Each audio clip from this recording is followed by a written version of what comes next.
3 افسران باشمول ایک lieutenant general کے عہدے کے افسر کو نوکری سے برخاست کر دیا گیا ہے۔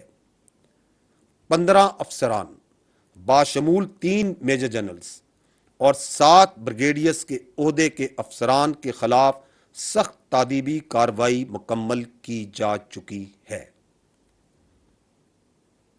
آپ کو ان سزاؤں سے یہ اندازہ ہوگا کہ فوج کے اندر خود احتسابی کا عمل بغیر کسی تفریق کے مکمل کیا جاتا ہے، اور جتنا بڑا عہدہ ہوتا ہے اتنی ہی بڑی ذمہ داری نبھانی پڑتی ہے۔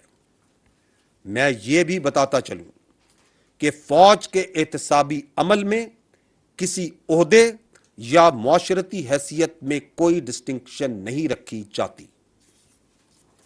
اس وقت ایک ریٹائرڈ 4 اسٹار جنرل کی نواسی، ایک ریٹائرڈ 4 اسٹار جنرل کا داماد، ایک ریٹائرڈ 3 اسٹار جنرل کی بیگم اور ایک ریٹائرڈ 2 اسٹار جنرل کی بیگم اور داماد اس احتسابی عمل سے ناقابل تردید شواہد کی بنیاد پر گزر رہے ہیں۔